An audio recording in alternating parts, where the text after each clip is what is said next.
Hello there! I usually record videos for YouTube on weekends, but this time I'll make an exception. Also, it's not really in my habit to make direct responses to videos that disturb me, so this is another exception.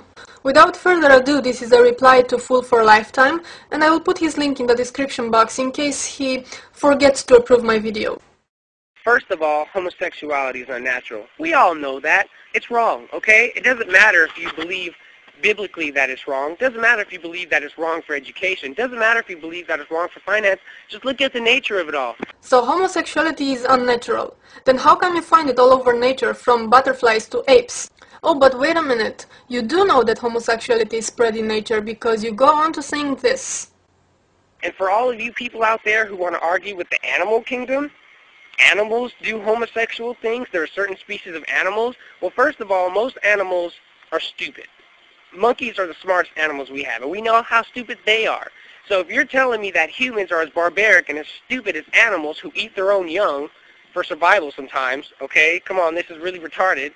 It's unnatural, okay? Basically, what you're doing here is a big fat straw man. Nobody argued that animals are not stupid, because they are. And nobody said that we should do what animals do.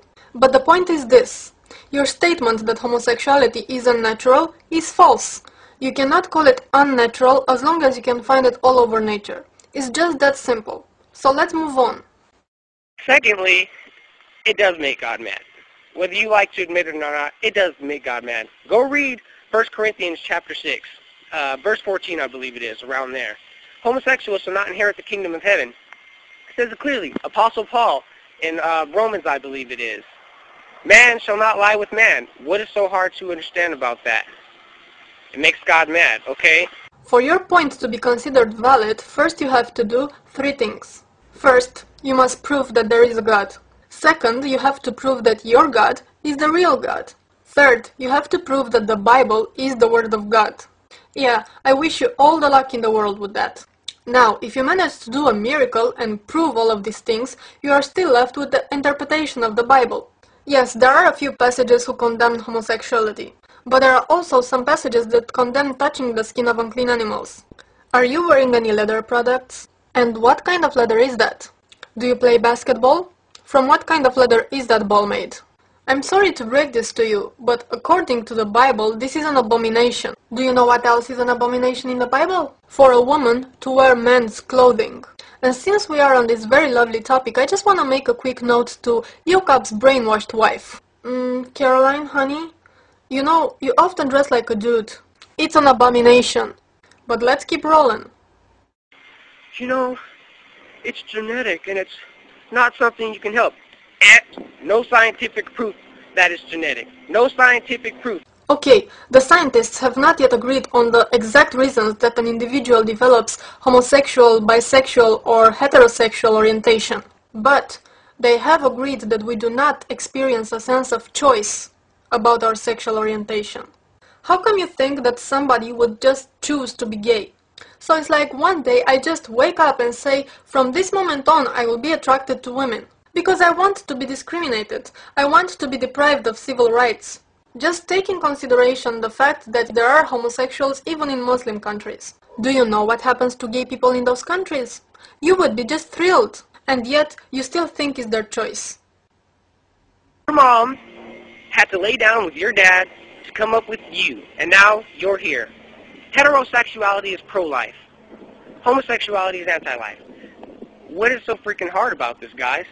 Well, newsflash to you, pro-lifer. We are overpopulating the planet.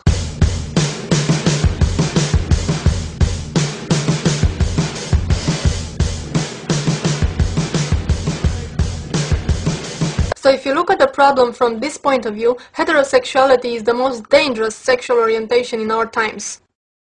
People should have the right to be with who they want to be, which is why we put rapists in jail for raping little kids, which is why we put molesters in jail for molesting little kids. I mean, hey, if the same sex is your thing and little kids is my thing, then fine, you know?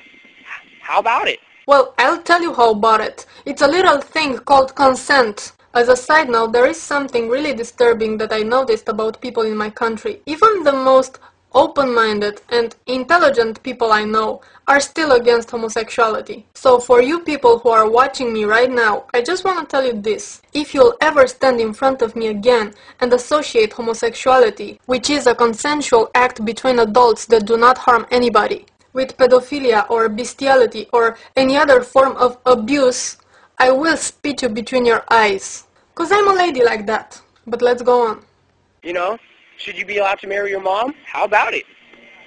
Should you be allowed to marry your brother, your sister? Should you be able to have 10 wives? How about it? Well, let me put it this way. If you want to have 10 wives and those 10 women agree to marry you and share you, it's fine with me. I don't give a damn. As for the incest, there is a little problem there. I know there's a lot of you guys with common sense and level heads on your shoulders, and I'm urging you to keep the fight going. Thanks.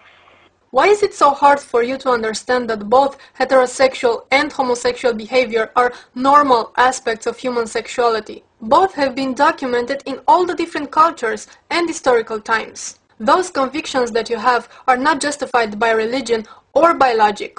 You are just a homophobe. Your hypocrisy is much too obvious, especially when you preach about Jesus and love, while in the same time, all you do is promoting hatred.